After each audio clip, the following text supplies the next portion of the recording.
What's going on, everybody? Welcome back to the Hero Informer. This is AJ, and it seems like the final boss of Superman's Rogues Gallery, this absolute Superman, has finally appeared. And no, it's not your Doomsday, it's not even your Brainiac, nor is it your Darkseid, someone who is not even really related to Superman and his villains traditionally anyway, in the first place. So yeah, once we get into it, it has some pretty cool implications. But as we will see, this entire story almost has two fronts, two meanings, as towards the end it sets up the implications of his future and what's going forward, but it also reveals and explains to us his immediate past, his new origin, if you will, with us initially seeing 6 years ago, right after the explosion and death of Krypton and everybody on it. Superman, for right now, being the lone survivor of his planet, the last Kryptonian.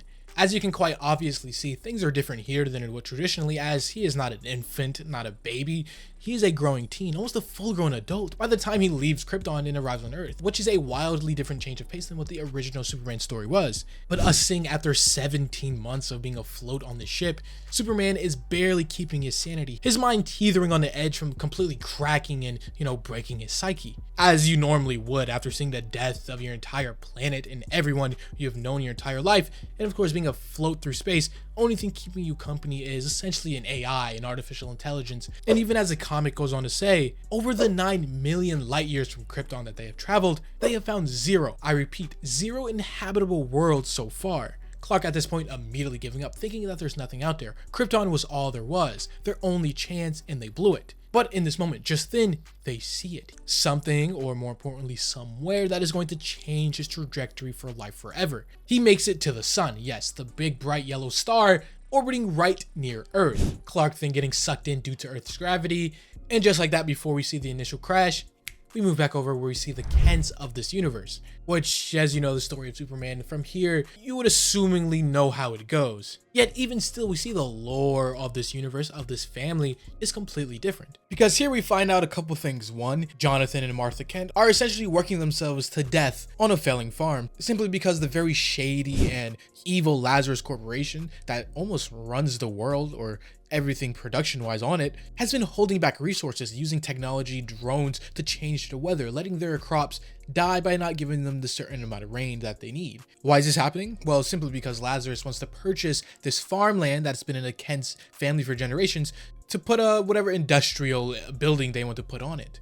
But that's the thing, how does two lowly farmers even fight against an entire corporation like this? There's almost nothing they can do. Even as Jonathan Kent goes on to ask, what even type of hope do we have against winning with something like that? Martha responds saying, I don't know, I reckon we need but before she's able to finish, saying a miracle, a savior, that same thing from above comes crashing down in the form of Superman, or right now Clark Kent himself, causing utter chaos and destruction and ending the 9 million light year journey from Krypton. His entire ship and the technology of it being made up of special nanotechnology essentially shifts from being a starship into a suit around Clark himself. As the artificial intelligence in this suit goes on to say that my energy cells have been quite depleted. For now, I must power down and recharge. Leaving Kal-El here, abandoned on an entire new planet alone. And instead of calling the authorities, doing what seemingly most people would do, getting this creature, this unknown entity away from their farm and their homeland, instead here the Kents, being well above the average people in terms of integrity and what they stand for, they decide to bring him in. As they go on to say, this is the miracle we were looking for. He was covered in flames not even a minute ago, but look at him now. What more evidence do we need? Don't you know an angel when you see one? And so we get just that. They bring him in, try to nurse him back to health. Over the course of the next few weeks, we see Clark in and out of consciousness, essentially in a coma, as his body adapts to this new environment, especially one as different as under a yellow sun, as his Kryptonian cells start to get supercharged and his powers manifest, from his super strength to his flight to even his laser eyes burning through everything here. Eventually, it's getting to that teetering point, to the brink where it's almost too much. Jonathan Kent even going on to say, we can't keep doing this, we can't keep him here, because if we do, he is going to be the death of us. But Martha Kent has a little bit of a different outlook on this entire situation, saying that he's just confused, suffering, realizing and sensing that Clark here, or Kal-El, as I guess he isn't Clark yet, has been through something awful. And while the two Kents are here debating about what to do and how to move forward, suddenly Kal-El wakes up and immediately darts off, busting through the house and running through the fields. As it even goes on to say, I started running, tearing through the house and the fields before I even realized I was moving. Somehow, running so blindly fast that the entire world around me was a blur. Me, Kal-El, back on Krypton, I was the slowest kid around. But this isn't Krypton anymore. No, Krypton had exploded in a ball of fire. This was a strange alien world where the sun made me want to claw my skin from my bones.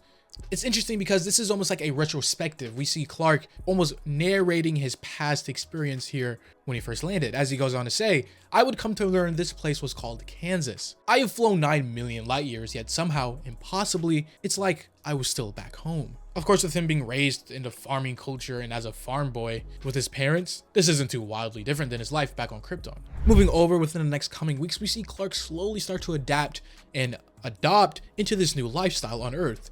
Of course, helping the Kents around the farm, doing as best he can and using his new extraordinary abilities to move things forward. Each of the Kents thankful for this introduction of Kal-El here and how he is changing their lives for the better. Martha Kent at one point even going on to say, I know you came here searching for something, but it might just be the same thing that we were looking for as well. And I just hope maybe one day we can find it together. Of course, referencing that Kal-El was looking for a home and a new purpose after his home and purpose, Krypton, just exploded and blew up. But of course, he can't just outright explain his entire situation as they speak two entirely different languages. And with the AI of his suit right now currently cut off and damaged, he can't really do anything about it. Until one day, while just working on the tractor, another day here on this farm, just like that, the AI has finally recharged enough and turns back on. Which would be a good thing, you know, but here, this pivotal moment changes everything going forward. As this artificial intelligence named Soul, as we've come to find out, it goes on to say, apologies, my recharging took longer than I anticipated. I fear this system's yellow sun has supercharged your Kryptonian cells in wildly unexpected ways. I should not only be able to help you process and control this new solar energy, but I've also managed to review all of the history of this planet. The people here, they call it Earth, and it's a human civilization. Soul, being this artificial intelligence, basically allows Kal to download the human language into his head, allowing him to not only speak but understand it, and for the first time, allowing him to introduce himself, his true self, to the Kents. After living with them and among them for almost months at this point, they've never truly spoken a word to each other until now. And this is all fine and dandy, but Soul almost takes it too far. As he goes on to say, I've detected some manner of remote drones operating in the skies above, with apparent weather influencing capabilities, so I just took the liberty of disabling them. As of course the many drones that are up above controlling the weather come crashing down into the fields, which I guess makes sense from the perspective of the artificial intelligence. Oh, there's drones up above that's spying on us and changing the weather? Yeah, well, let's get rid of that. But right here, this action, this decision caused drastic changes going forward. Starting off a little positive though, as it starts to rain, you know, the Kent's dying farm, endlessly dry and dying, at least for the first time, it almost feels like hope, as it rained for 3 days straight. But at the same time, no one storm would have been enough to save the crops here, but it was something, at least for a singular moment, because as good as this was, it was very brief. As almost immediately we see the army part of Lazarus come in to try and apprehend and see what's going on, and why is there a new person living on this farm with untold capabilities. As soon as they come, they try to apprehend Superman, saying, well, the boy's got no ID or work permit, so we have to take him in for processing. Superman, of course, not just laying down and letting this all happen, he fights back a little bit, resist, trying to, of course, plead his case against Lazarus and the corporation trying to take him in and arrest him, essentially.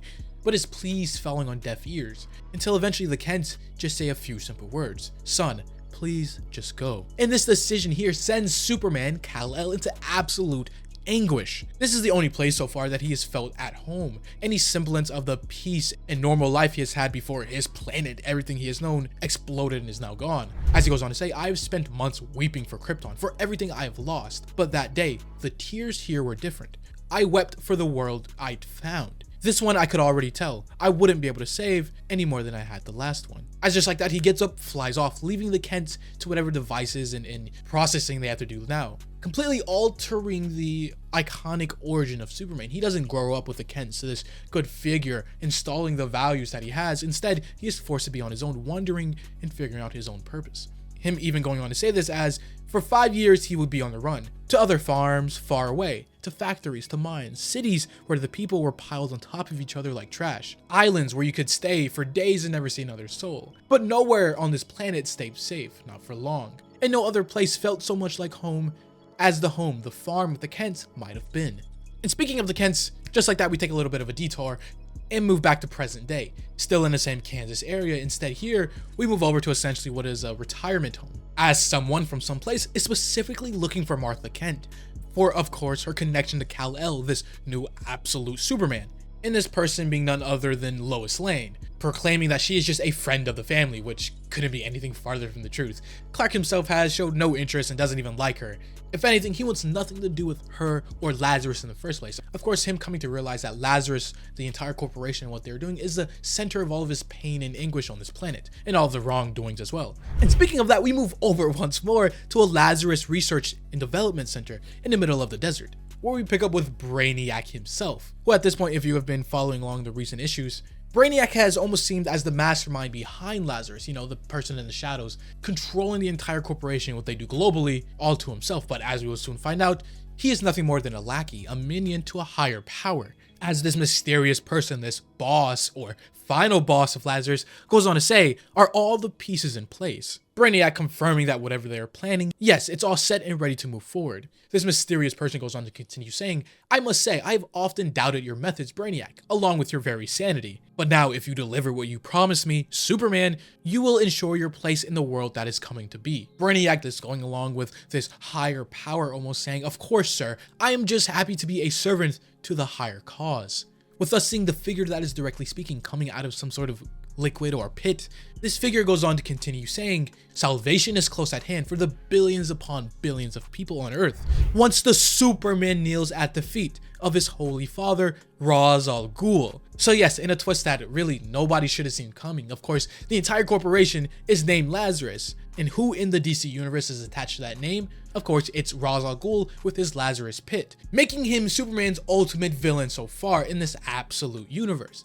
And to be honest, it kind of does make sense. Ra's al Ghul living hundreds, maybe even thousands of years after trial and error and having almost unlimited life due to the Lazarus Pit, he would naturally reach the conclusion to push his influence worldwide, slowly taking over, slowly building up until we see this global company that is Lazarus and what it is now.